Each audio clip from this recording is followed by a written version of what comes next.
오늘도 하나님의 행복이 여러분과 가정에 넘치기를 주 이름으로 축원합니다. 성경이 기록된 목적이 있습니다. 살아계신 하나님을 소개하고 예수 그리스도를 통한 구원과 성령님을 통한 우리 또 동행과 하나님의 사람으로서 살아가는 삶을 통하여 많은 영혼을 구원하게 하는 데 있습니다. 요한복음 20장 30절 31절을 보면 예수께서 제자들 앞에서 이 책에 기록되지 아니한 다른 표적도 많이 행하셨으나 오직 이것을 기록한 목적이 있다는 거죠. 너희로 예수께서 하나님의 아들 그리스도이심을 뭐하게? 믿게 하려 하며 또 너희로 믿고 그 이름을 어떻게 해요? 힘입어 무엇을? 생명을 얻게 하려 함이니라. 이렇게 말씀을 했어요. 곧 예수 그리스도가 하나님의 아들이시며 그리스도이심을 믿고 힘입어 생명을 얻게 하려고 성경을 기록한 것이다. 오늘날 목사가 된 것도 교회를 세운 목적도 바로 거기에 있다고 말하는 겁니다. 성경의 히브리서 11장 6절을 보면 시작.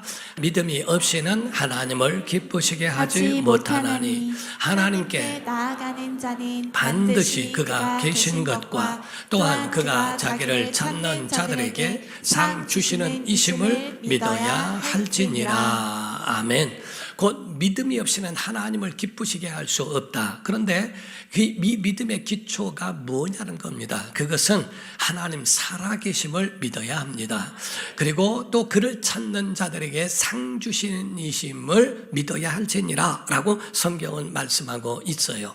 이와 같이 하나님에 대한 믿음의 사람들이라고 한다면 하나님 사심과 그리고 하나님을 찾는 자들에게 상 주신다고 하는 이 믿음의 기초를 가지고 있어야 한다는 겁니다. 진실로 신앙인들이라고 한다면 곧 예수님을 영접하고 구원을 받았다면 그 받은 것만이 아니라 또한 그 말씀 안에서 예수 그리스도 안에서 살아가는 방법도 알아야 한다는 겁니다.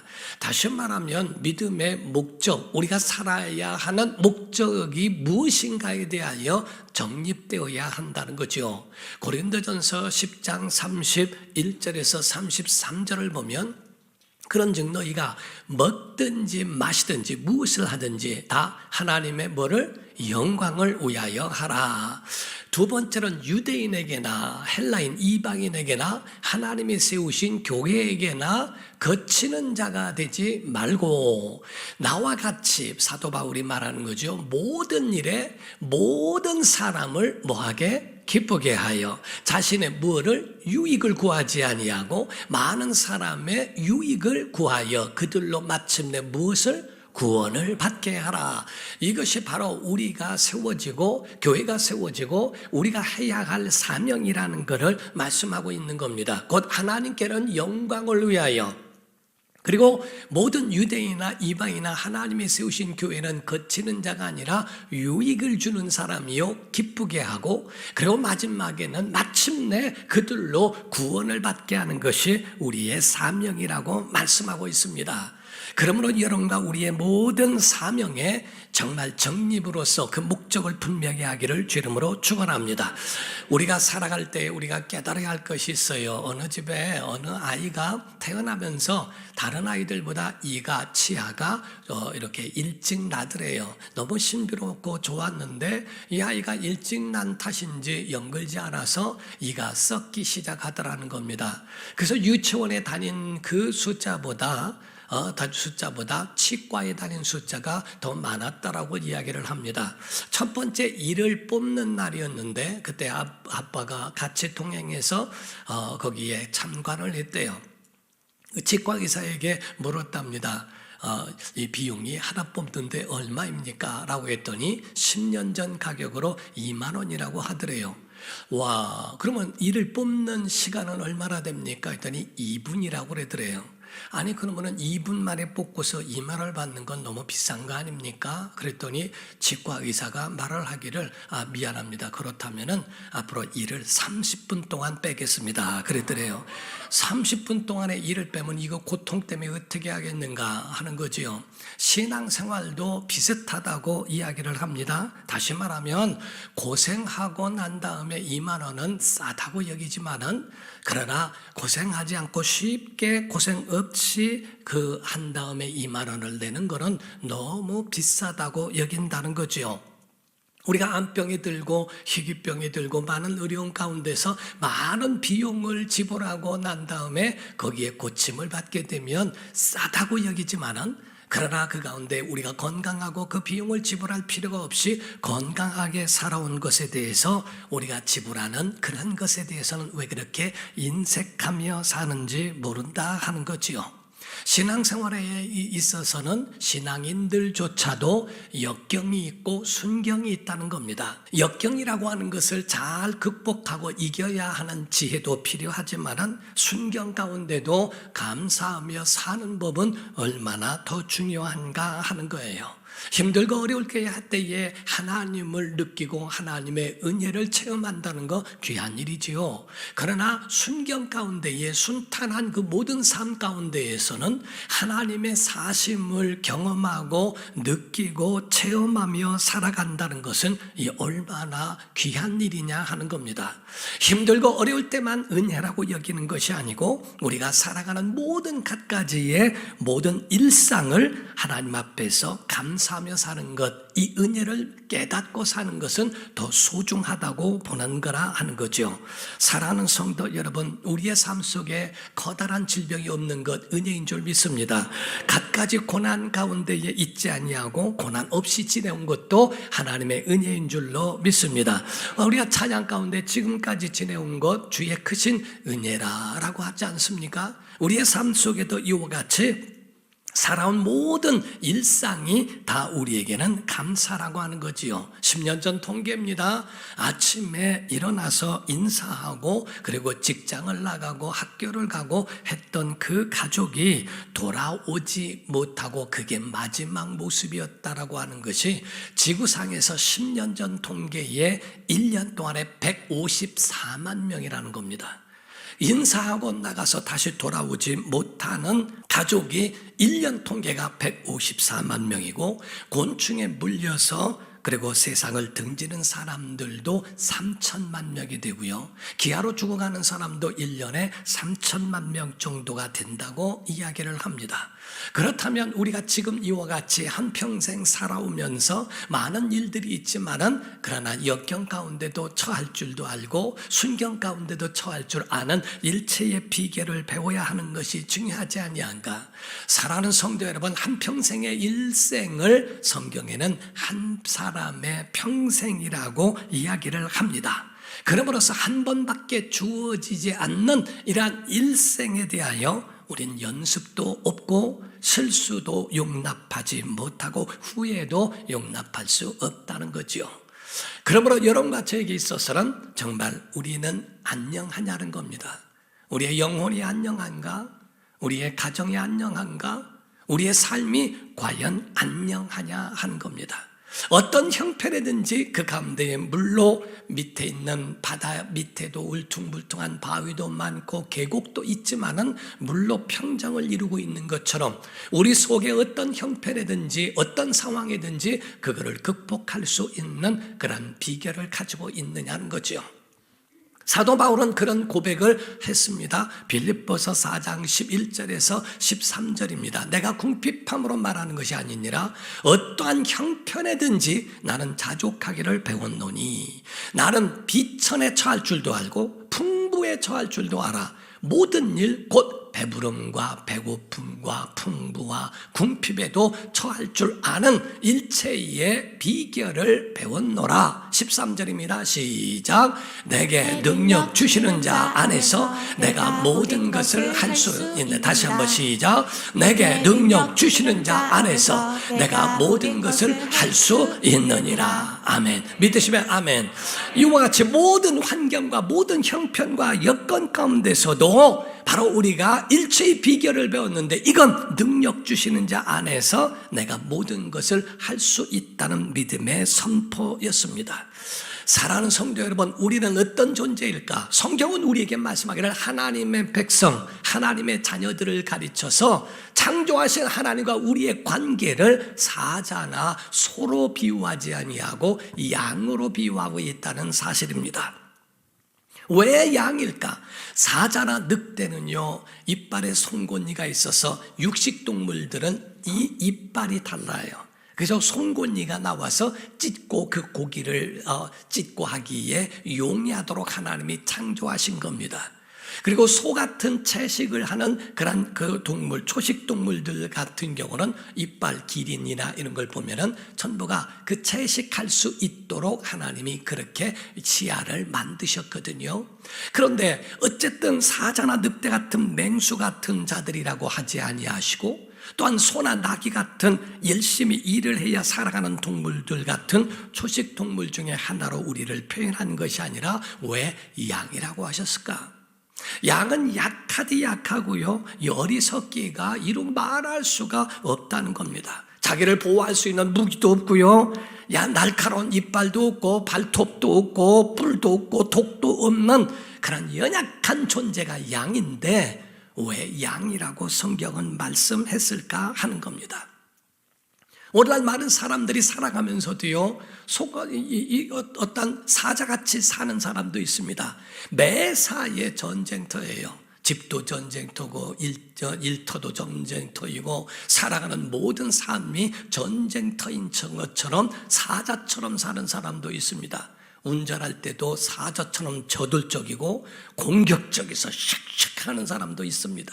어떤 사람은 소같이 살아가는 사람이 있어요. 일을 하더라도 그런 것을 일에 빠져서 중독되어져서 일과 이런 거에 파묻혀서 자기 욕심과 이런 것들로 살아가는 소 같은 인생도 있다는 겁니다. 매일 멍에를 메고 그 가운데 쟁기를 짊어지고 일만 하며 살아가는, 아무것도 목적과 목표가 이 땅에 있는 것뿐인 사람들도 없지 않아 있더라는 거지요. 소 같은 사람인가 아니면 사자 같은 사람인가? 그런데 성경은 이스라엘을 가르쳐서 말씀하기를 소나 이러한 사자 같은 존재가 아니라 양이라라고 말씀을 합니다. 왜냐하면 양은 싸우지도 못하고요, 일도 하지 못합니다. 하나님의 백성을 향하여 이와 같이 양이라 말씀하신 것. 시편 100편 3절입니다. 말씀을 하기를 여호와가 우리 하나님이신 줄 너희는 알지어다. 그는 우리를 지으시니요. 아멘. 우리는 그의 것이니. 아멘. 그의 백성이요. 아멘. 그의 기르시는 양이로다. 하나님이 기르시는 양이라는 겁니다.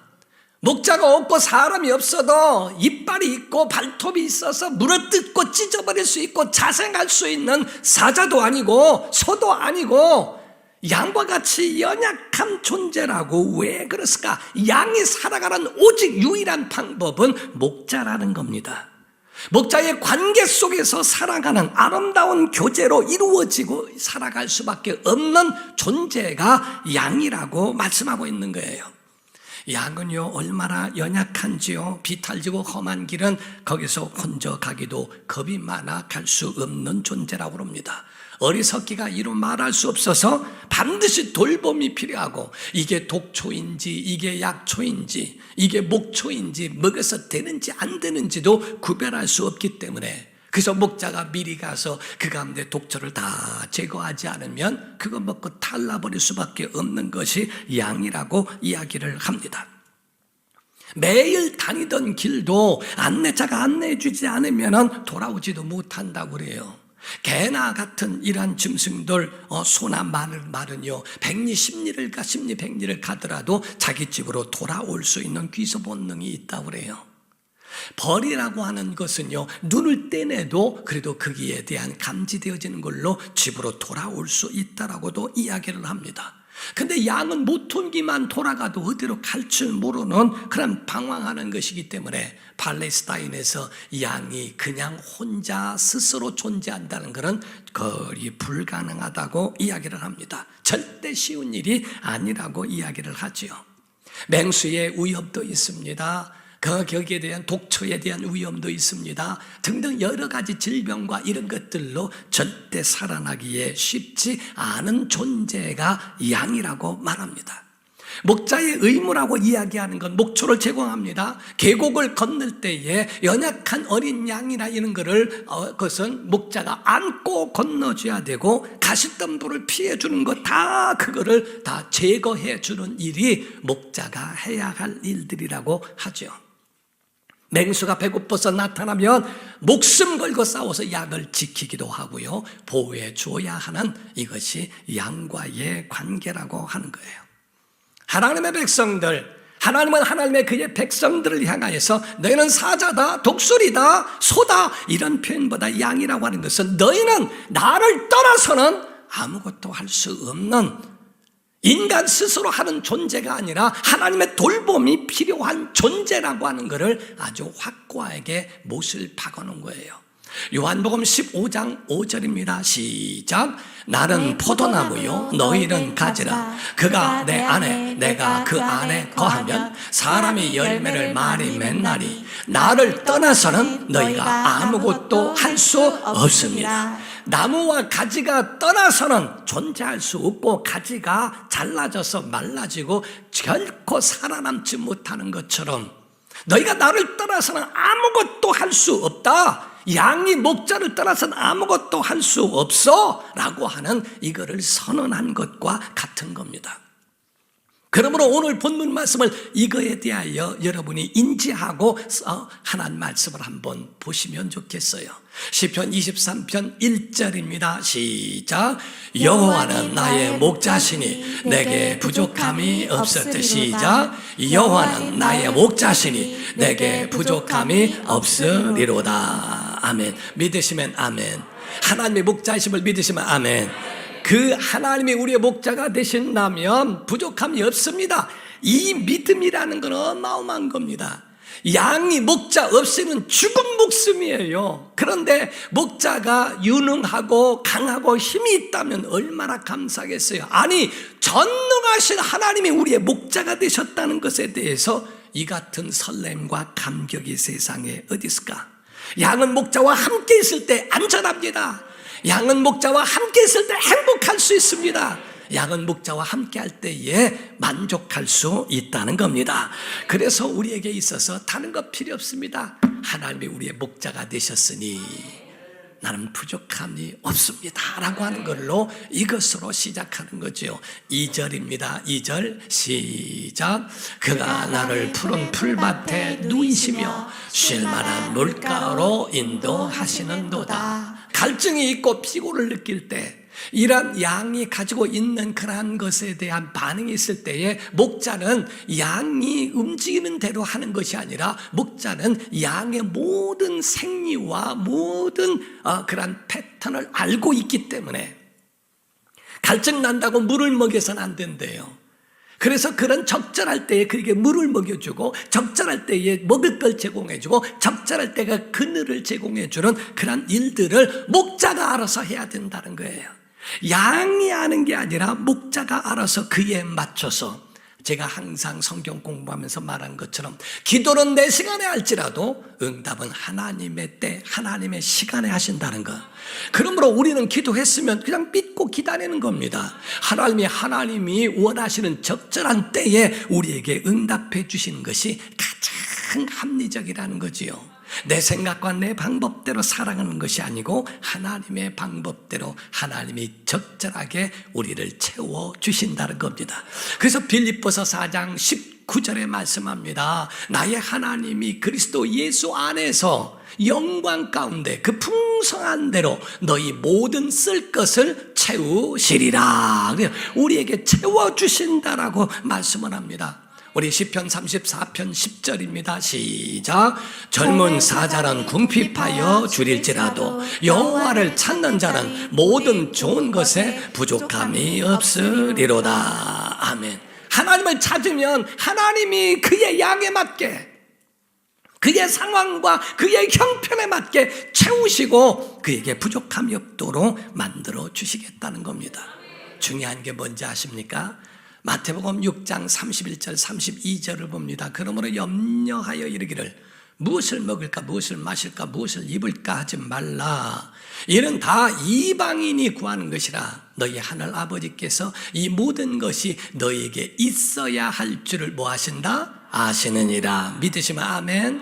하나님 우리의 모든 사정과 이런 것들이 있어야 될 줄을 하나님이 미리, 목자가 양의 모든 사정을 미리 알고 계신다라는 말씀입니다.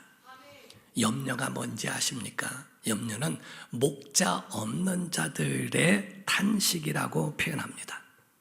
목자 없는 양들의 탄식.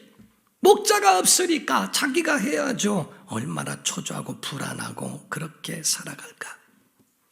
배고픈 양은 눕지 못한답니다. 갈증에 해갈되기 전에는 그 양은 안식에 들어갔다고 말할 수 없다는 거예요. 그래서 하나님은 우리의 영혼을 채우시고 우리의 영혼을 충만하게 우리를 붙잡아 주시는 일을 행하시는 것이 하나님의 돌보심이 가장 현명한 방법이라는 것. 여러분과 제가 살 수 있는 유일한 방법은 주님과 함께 하는 겁니다. 양은 목자와 함께 하는 것이 승리하는 것인 줄로 믿습니다. 그런데 시편 23편 3절을 보게 되면은요, 시작. 내 영혼을 소생시키시고 자기 이름을 위하여 의의 길로 인도하시는도다. 아멘. 자, 우리가 목자와 함께 있어도 더럽혀질 수 있다는 거예요. 목자와 함께 있어도 삐끗할 수 있다는 겁니다. 우리가 살아가면서 이와처럼 삐끗할 때도 없잖아 있다는 거죠. 다윗이란 사람이요, 그가 어렸을 적에 기름 부음을 받고 나중에는 골리앗을 때려 눕힙니다. 그리고 왕이 되기까지 많은 우여곡절과 많은 고난을 지난 다음에 왕의 자리에 오르게 되죠. 모든 일이 평정을 느끼고 나니까 그 속에서 범죄하는 일이 일어나게 되죠. 삐끗합니다. 그것으로 완전히 하얀 길로 끝나갔는가? 아닙니다. 주님이 찾아오셨어요. 그래서 다윗에게 다시 한번 기회를 주시고 살아갈 수 있는 그러한 길을 열어주신 그 모습을 보게 되죠. 왜? 하나님 자존심 때문에. 내가 너를 사랑했고 내가 너를 살려줬고 내가 너를 세웠는데 하나님의 자존심 때문에 내 영혼을 소생시키시고 하나님의 이름을 위하여 우리를 진리 가운데 의의 길로 인도해 주시는도다. 이렇게 말씀했어요. 하나님이 하나님 자존심이 있다는 거예요. 저는 내 사랑하는 내 종이라, 내 아들이라, 내 자녀들이라. 그런데 그들이 힘들어하고 그들이 고통당하고 그들이 구덩이에 빠져있는 것을 방치해줘요. 왜? 하나님의 이름을 위해서 그들을 살리고 그들을 고치고 그들을 구원하시는 하나님의 의지가 그 속에 들어있는 겁니다. 사랑하는 성도 여러분, 세상을 전쟁터같이 또한 일만 위하여 살아가지 말고 주와 함께 살아가는 믿음의 사람 되기를 주 이름으로 축원합니다. 4절입니다. 4절 23장 4절 시작. 내가 사망의 음침한 골짜기로 다닐지라도 해를 두려워하지 않을 것은 주께서 나와 함께 가심이라. 주의 지팡이와 막대기가 나를 안위하시나이다. 아멘. 여기서 내가 사망의 음침한 골짜기로 다닐지라도, 다녔을 때에도 라고 아니고 다닐 거라면 이라는 것이 또 아닙니다. 과거나 미래 시제가 아니라 현재 시제를 말씀하고 있죠. 다닐지라도 지금이라는 거예요. 내가 지금 그러한 상황 가운데 사망의 음침한 골짜기로 다닌다 할지라도 하나님은 우리를 새로운 길로, 행복의 길로 우리를 인도해 주시니 우린 두렵지도 않다라고 하는 고백이 있는 거예요. 사랑하는 성도 여러분, 우린 그 약속을 믿어야 행복합니다. 그래야 평안합니다. 요한복음 10장 10절입니다. 도둑이 오는 것은 도둑질하고 죽이고 멸망시키려는 것뿐이요. 시작. 내가 온 것은 양으로 생명을 얻게 하고 더 풍성히 얻게 하려는 것이라. 아멘. 정말 우리는요, 우리에게 생명을 주시고 더 풍성히 주신다고 하는 주님의 의지를 갖고 계신 그분의 확신을 우리는 믿어야 한다 이 말이에요. 하나님 우리에게 생명 주셨어요. 더 풍성히 주신다는 겁니다. 그러므로 어떤 상황 속에서도 나는 절망하지 않으리라. 나는 어떤 상황에서도 나는 절대로 희망을 포기하지 않겠다라고 하는 그 믿음을 우리가 가져야 한다는 거죠. 루마니아의 공산 치하에서 정말 커다란 고통을 받으며 그 고통을 겪었던 번브란트라고 하는 목사님이 있었습니다. 그분이 자서전을 썼는데 그분이 말하는 그 말 가운데는요, 만약에 내가 육체로 겪었던 그 고통이라면 예수님보다 더 큰 고통이었을 것이다 라고 말하리만큼 굉장히 견디지 못할 고통이었다고 이야기를 합니다. 매일같이 창문 너머에 사람이 찢어 죽어가는, 매일 찢겨 죽어가는 모습을 봐야 했고, 매일 끌려가서 매일 고문을 당하는데 견딜 수 없는 고난을 그렇게 겪었다는 겁니다. 그런데 그렇게 겪어가면서 성경 하나만 자기에게 희망이었는데, 성경을 쭉 읽어가는데 두려워하지 말라라는 그 말씀이 있어서 너무 은혜가 돼서 거기에 줄을 쳐가며 성경을 보았대요. 두려워하지 말라, 두려워하지 말라 하는 것을 세어가면서 성경을 읽었는데요, 성경 가운데 다 읽고 나니까 어떻게 하나님이 아니면 어떻게 이렇게 했을까? 의도하지 않고는 이렇게 할 수 있을까? 365번이 나오더라는 겁니다. 성경에 365번이나 두려워하지 말라라는 말씀이 나오더래요.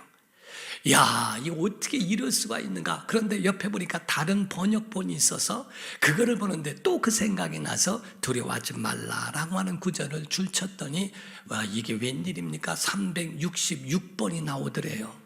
그래서 하나님 앞에 이게 웬일입니까? 왜 하나가 틀립니까? 라고 생각을 하면서 하나님 앞에 그렇게 여쭈었는데 하나님이 딱 깨닫게 하시는데, 야, 4년 만에 돌아오는 윤달도 있지 않냐? 그것 때문에라도 하나가 더, 그래서 이쪽에는 365번이고 이쪽에는 366번도 나왔군요 라고 생각했다고 그러죠. 여러분, 매일같이 365일 동안에 매일같이 우리에게 말씀하는 게 뭡니까? 너는 두려워하지 말라. 왜? 하나님이 우리의 목자가 되어 주셨기 때문에. 그래서 그 약속을 믿으라는 겁니다. 그리고 우리에게 있는 믿음, 포기할 수 없는 믿음의 목적이 있는데, 시편 23편 6절입니다. 시작. 내 평생의 선하심과 인자하심이 반드시 나를 따르리니 내가 여호와의 집에 영원히 살리로다. 아멘. 하나님 선하심을 믿으시면 아멘 하십시오. 인자하심을 믿으시면 아멘 하십시오. 하나님을 두려워만 하지 말라는 거예요. 하나님 선하시고 인자하시다는 거예요. 선하심이 반드시 나를 따르리니 내가 아버지의 집에, 하나님의 집에, 여호와의 집에 영원히 살 것이라고, 이런 믿음의 고백을 하지 않습니까? 여러분, 불행한 사람 중에 하나가 돌아갈 곳이 없는 사람이라고 그래요. 여기서 나가면 어디로 가야 될까? 자기 집이 없는 사람처럼 불행한 사람이 어디 있을까? 어느 해병대 그 사령부 있는 곳에 한 마을이 있는데 그 옆에 거기 아이들이 막 놀았답니다. 땅거미같이 그 저녁이 되면 가면은 이제 어둑해지면은 거기서 언니, 누나 뭐 등등 이런 사람이 와서 야, 먹에 밥 먹어라 하면 소리 들으면은 다 땅 따먹기 했던 모든 놀이를 다 접고 그 소리에 듣고 집으로 돌아가더라는 거죠. 아이들이 몇몇이 그냥 놀고 있는 걸 보고 그 해병대에 있는 사람이 물었대요. 야, 너 왜 안 들어가냐? 엄마가 걱정하지 않냐? 난 엄마가 없어요. 아, 고아원이구나. 그럼 원장님한테로 가면 되지 않냐? 했더니 저는 엄마가 없는데요. 아니, 원장님이 엄마이냐? 원장님은 원장님이고 엄마는 엄마죠. 그러더래요. 그 말을 듣는데 마음이 짠하더라고 하는 이야기를 합니다. 사랑하는 성도 여러분, 우리가 돌아갈 영원한 하나님의 나라, 그 전에 그런 얘기 하더라고요. 죽전은 죽기 전에 살아봐야 될 때가 죽전이고 분당은 천당 밑에가 분당이라고 이래가며 얘기를 하는 얘기도 들어봤습니다. 제일로 믿는 사람으로서 생각하게 하는 말 중에 하나가, 좋은 집이나 좋은 환경에 가면 아이고 여기가 천국일세라는 말입니다. 천국이 돈으로 되나요? 기독교인들이 가져야 할 분명한 인식이 있습니다. 환경과 돈으로 될 수 있는 천국, 오늘 오후 예배 때도 말씀을 드리겠습니다만 천국은요 환경을 얘기하는 게 아닙니다. 하나님 계신 곳이 천국입니다. 아무리 허름해도요, 내 집에 어머니가 있으니까, 아버지가 있으니까 그게 우리 집이지, 아무리 화려한 집에서 있다 할지라도 그것에 대하여 기쁨과 만족을 말하는 게 아닙니다. 신앙의 결론을 맺습니다. 신앙의 결론은요, 오직 우리는 주님과 함께 있어야 삽니다. 여러분과 저는 하나님과 함께하는 삶, 오직 주님과 함께하는 것을 가르쳐 말씀합니다. 이사야서 41장 10절입니다. 시작. 두려워하지 말라, 내가 너와 함께함이라. 놀라지 말라, 나는 네 하나님이 됨이라. 내가 너를 굳세게 하리라. 참으로 너를 도와주리라. 참으로 나의 의로운 오른손으로 너를 붙들리라. 아멘. 자기의 전화번호를 하나님과 연결되는 이 성경 구절을 쓴 사람도 봤습니다. 4110이라고 해서 자기에게 있어서 정말 힘들고 어려울 때 나를 잡아주시리라. 두려워하지 말라, 놀라지 말라 하신 주의 말씀. 여러분, 우리는 신앙생활이 무슨 공로를 크게 만든 것이 그게 아니고 신앙생활은 주님과 함께하는 줄로 믿습니다. 함께하면 그분이 채워주십니다. 함께하면 우리를 잡아주십니다. 이 세상에서 무슨 큰 일을 해야 하나님이 잡아주시는 줄로 오해하지 말고 예수 안에 주님과 함께 걸어가는 임마누엘 신앙으로 살아가기를 주 이름으로 축원합니다. 기도하겠습니다. 이 시간에 기도할 때 여러분은 사자도 아니고 소도 아닙니다. 양이라고 말씀을 합니다. 주님이 없이는 한순간도 버틸 수 없고 주님을 떠나서는 아무것도 할 수 없는